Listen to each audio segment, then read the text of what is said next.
So hi guys, welcome to the channel Learn Concepts with Nikil. Discover, learn and grow. So in this particular video, we will be learning about McKinsey's 7S framework in management consulting. It is also one of the important and most what you can say most important concept of the management consulting. So in the previous videos, we have learned about pestle analysis as well as Porter's five forces principles or concepts. So basically, pestle analysis is used for external analysis, right? External environment analysis, market conditions analysis, and Porter's five forces principle or concepts is used for Porter's five forces concept is used for competition analysis, right? Competitor analysis. So McKinsey's 7S framework is used for internal analysis of an organization, as simple as that, right? Pestle is for external analysis. Porter's five forces is for competitor analysis, and you can say McKinsey's 7S framework or McKinsey's 7S model is for internal analysis of an organization, as simple as that. And this is the lecture 14th. I don't know what video it is. It may be 17th or 18th video. I don't know, but this is the lecture 14th, right? So yeah, let's see the formal definition. What is McKinsey's 7S framework? The McKinsey's 7S framework is a management model. It is one of the management consulting model used to analyze how well an organization is structured and aligned to achieve its goals. Simple, guys. It is an internal analysis of an organization. Apart from internal analysis of an organization, how well the organization is structured and aligned to achieve its strategy goals, right? As simple as that. It's basically the internal analysis. You can remember it like that. So it helps in business transformation, performance improvement, and strategy execution. So if we do the internal analysis and if we find some areas of the organization are weaker, if we make them stronger, it will be helping us in business transformation, performance improvement, as well as strategy execution, right? So if our strategy is weaker, by making our strategy stronger, we can build a competitive edge. As well as if our performance is weak, by using the 7S mechanism 7S, we can make our performance stronger, and it can help in performance information, and same applies to business transformation. The framework consists of 7 interconnected elements categorized into hard elements and soft elements. For example, in McKinsey's 7S framework, there are seven elements, guys. That is the reason why it is called as 7S framework. Each element will be starting with the letter yes. So 7 elements are also categorized into two types. One is hard element, second is soft element. The hard elements are tangible, which are easier to change, right? And soft elements are intangible, which are not so easier to change. They are harder to change. We cannot say they are impossible to change, but they are harder to change. They are not so easy to change, but hard elements can be easily changeable, right? We'll be learning about all these elements in the next slides.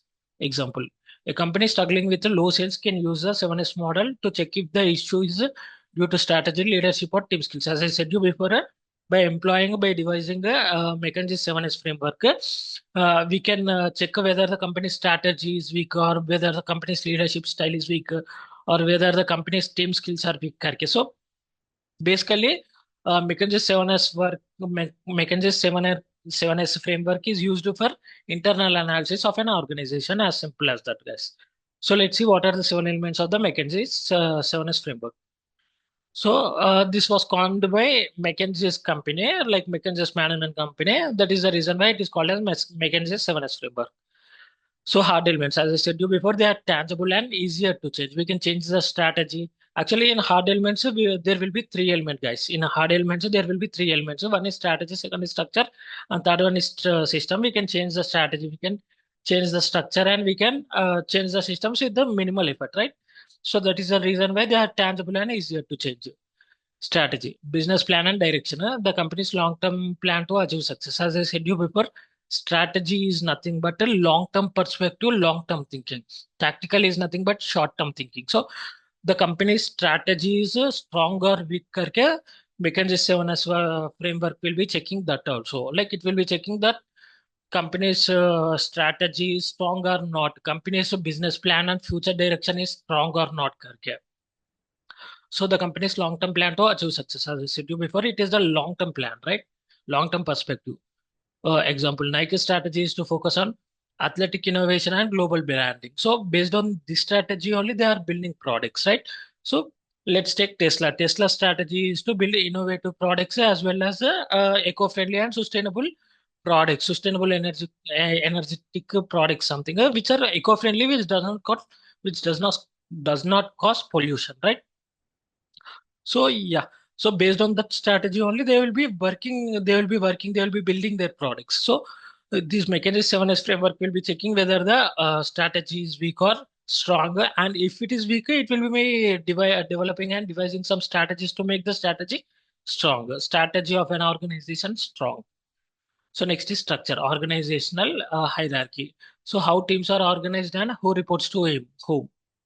For example, some organizations may like follow some type of different hierarchical structures. Actually, I forgot the names of hierarchical structures, but as far as I remember, one will be matrix hierarchy. Second one is traditional or functional hierarchy. Third one is I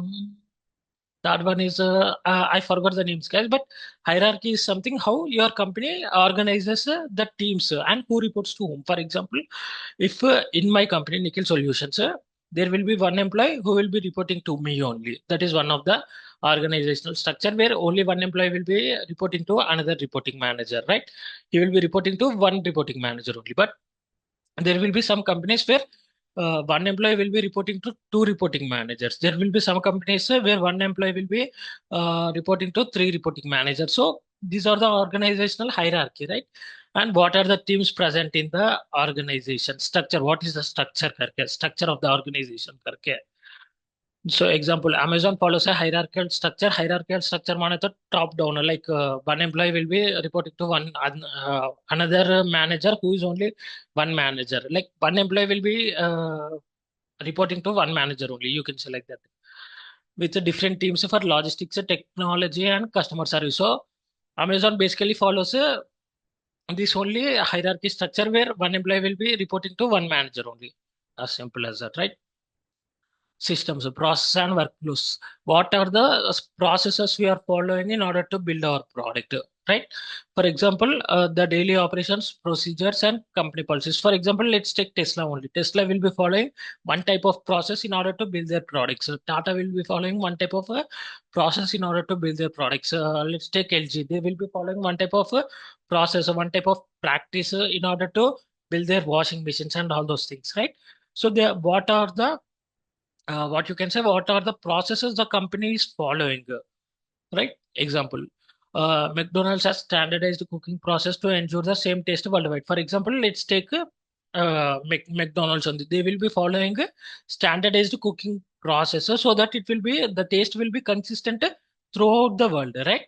So US will be having another type of taste, UK will be having another type of taste, India will be having another type of taste. That's not the case. It won't be happening like that. McDonald's will be following the standardized cooking process. The taste will be consistent. The taste will be similar, equal in all the world, like all the states, all the countries, right? So you have to follow some standardized process, right? McKinsey 7S framework will also check our systems or processes are weak or strong करके, structure is weak or strong करके, and strategy is weak or strong करके. So these are hard elements, and let's come to soft elements. As I said you before, soft elements are harder to change. So they're not so easy to change, right? I'm not saying it is impossible to change, but they're not so easy to change. They are very hard to change, right?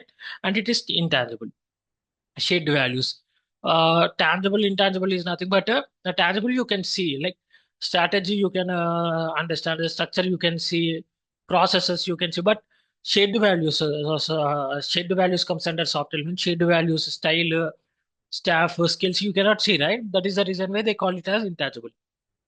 So shared values, company's culture and beliefs. You can call it as a ethics also, company's ethics.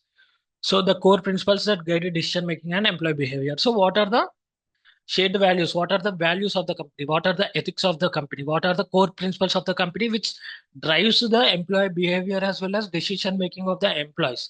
It will be driving, the shared values will be driving the employee behavior, employee motivation, right? You can call it as ethics too, right? So example, Google's shared values encourage innovation and collaboration. So it is one of the shared value. It is one of the ethic which is what you can say, which is driving the employers innovation as well as collaboration. So next is style, the way leadership style. the way leaders manage and interact with the employees, right? Actually, there are two types of leadership styles, I guess. Yeah. One is the top-down approach, leadership approach, and second one is bottom-up leadership approach. In top-down leadership approach, क्या होगा कि your C-suite employees, so that is nothing but CSO, CFO, CXO, CTO, Chief Technology Officer, Chief Finance Officer, Chief Executive Officer. These C-suite employees will be taking the decisions, and the employees below them, like the managers and the employees analyst and all these employees will be implementing their decisions. If the C-suite employees have taken a decision to build a financial product or build a technological product, these employees who are under these C-suite employees will be implementing. They will be building the products. They will be not giving any ideas, and there will be no scope for creativity. They will be directly following the C-suite employees. So in this top-down approach, में disadvantage क्या होगा कि like what will be disadvantage in top-down approaches? There won't be any creativity. There won't be any creativity for what you can say. There won't be any creativity for employees, analysts, managers, and all those things, all those members. So next one is bottom-up approach, where employees, analysts, managers will be giving their ideas to the C-suite employees too. Like they will be also contributing in the product development, in the organizational development, and all these things. But bottom up approach mein what will be the disadvantage ke there won't be uh, precise idea. The decision making will be what you can say, the decision making will be slow, right? But in top-down approach leadership style, decision making will be faster and there will be clear authority. But in bottom-up approach, decision making will be slow as well as authority will be diluted. So that is the reason why many large companies follow top-down approach and many startups follow bottom approach. So example, Netflix follows a freedom and responsibility culture, allowing employees to take ownership. So Netflix is following bottom up. I guess I don't know about Netflix internal things, how they are following. But yeah, this is an example my team has kept. Okay. So sixth one is staff, employees, and talent management. Staff is nothing but who are the members of your organization, as simple as that. The people working in the company and how they are trained, how you are training your staff, how you are training their talent, how you are managing their talent, right? Example, Deloitte invests in employee training and upskilling to keep up with the industry trends. Actually, guys, first I gave in my MBA campus placements, I gave interview to Deloitte and I got rejected in the last round. But Deloitte is my dream company, right? Why? Because it gives the perfect training to the employees and all these things. But never mind. Okay. So Deloitte will be giving and it will be investing in employee training and upskilling the employees. So they're managing the staff, they are managing their talent in the sense of human resources here to keep up with the industry trends, right? So they will be constantly updating their employees by investing in their talent, right? Their human resource. So next are skills. What are the skills a company possesses? Company does not possess any skills. The employees in the company will be possessing the skills, right? So that is nothing but skills of the company. Company and employee expertise. As I said you before, the expertise and employees and the company's expertise, the key capabilities and strengths of the organization. As simple as that, right? These are the strengths, these are the opportunities, or you cannot say opportunities. Opportunities is an external one. You can say it as strengths. Why? Because strength is the internal thing, right? Strengths, expertise, capabilities, their willingness, their skills, strong skills of the organization, right? Example, Apple skills in design and innovation. So Apple will be having strong skills in design and innovation, makes it product unique and user friendly. So these are the 7S guys. 7S hard elements and soft elements.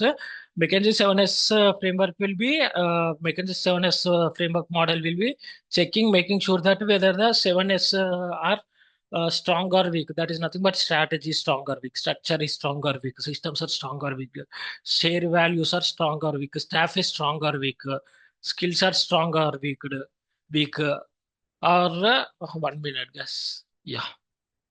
and style is and leadership style is strong or weak करके McKinsey 7S framework will be checking these internal analysis, will be doing the internal analysis of the organization, and it will be developing some strategies if 7S is weak, if some of the elements of the 7S framework are weak करके. So that is about what you can say, that is about a 7S McKinsey 7S. So now let's see, why do management consultants use McKinsey's 7S framework? Let's understand why management consultants will be using this 7S framework for business growth. Helps align company structure, people and processes with the strategy, right? So for business growth, they will be using it. If suppose some of the areas, some of the elements of the organization or the business are weak, they will be helping in business growth. They will be helping by developing some strategies, and they will be helping the company in order to improve their elements, in order to build their elements more stronger, which are weaker. So second point is for organizational change used in mergers, restructuring, and digital transformation. Mergers are nothing but when two companies come together and form a new company. That is nothing but a merger. It is used. This is McKinsey 7S framework is used in a mergers also, and restructuring. Restructuring is nothing but completely changing the business, completely transforming the business if the business is facing some loss or debts. So in the finance terminology, we call loans or losses as debts, right? And digital transformation. As I said you before, it will be completely transforming the McKinsey 7S framework will be completely transforming the company or the digital things of the company, right? For performance improvement, identifies weak areas that needs fixing. As I said you before, McKinsey 7S framework will be identifying the weak areas or weak elements, and they will be developing some strategies to make the weak elements stronger. So this is all about why do management consultants use the McKinsey 7S framework. So now let's take a case study, guys. By applying the McKinsey 7S model, a retail company expanding online, a traditional retail store wants to shift to online sales. Basically, previously they used to sell the products in the offline physical mode, but now they want to expand it. They want to shift to online sales too, right? So this is the problem statement as a management consultant we got. Let's see what we will be doing by applying McKinsey's 7S framework. First is strategy, expand into e-commerce. So this is way, guys. Actually, your strategy statement should be following the SMART principles. That is nothing but specific, measurable. S stands for specific, M stands for measurable, A stands for attainable, R stands for reliable, and T stands for time bound. So it can be set. It can be written as expand into e-commerce in the next 6 months, so that it will be easy for me. By side, it can follow smart framework, smart goals, right? So next is structure. Create a new online sales and marketing team. So that is the structure. You are adding one more team in order to do online sales. Next is systems. Set up a website and online payment system. That is one of the system, that is a process which the company is following in order to do online sales. As simple as that, right? So shared values. Promote a customer first approach. So that is the shared value. That is the ethics the company is following in order to do online sales. So let's see style. Train managers to adopt to digital transformation. So that is the style they are following. Staff, high tech as well as digital marketing experts. These are the staff, right? You are hiring extra staff members. So last point is skills. Improve customer service as well as digital marketing. So these are the skills you need to improve. करके. So result, the business successfully launches its online store and increases sales, right? So this is the result if they follow McKinsey's 7S framework. So what are the key takeaways in this video, in this particular lecture, right? So the 7S framework helps a business align their strategy. 1 minute, guys. I cannot see you to Zoom pop up. The 7S framework helps a business align their strategy, structure, and people for success. So basically, by using 7S framework model, we can analyze the internal strengths as well as weakness, and we can make some strategies in order to mitigate the risks as well as weaknesses. As simple as that. It is widely used in business transformation, mergers, and performance improvement. As I said, it is used for transformation. Mergers are nothing but when two companies come together and form a new company. and performance improvement. It is also used in performance improvement. A well-structured and well-aligned company is more efficient and competitive, right? So basically, you have to make your 7S mane to hard elements and soft elements stronger so that you can maintain a competitive edge over your peers, competitive edge over your competitors. So that is the reason why 7S framework is one of the most important concepts, so that by following 7S framework, you can make your company stronger and can maintain competitive edge, right? By using McKinsey's 7S framework, companies can identify gaps and improve their overall performance. As simple as that. They will be identifying the gaps, they will be identifying the weaknesses, and they can improve their overall performance by developing and by creating some strategies to mitigate or to evaluate, not evaluate, to mitigate or to eliminate those risks, or what you can say, to evaluate, to eliminate those risks or those weaknesses. So this is all about McKinsey's 7S framework, guys. In the next video, we'll be learning some more about management consulting concepts. Bye.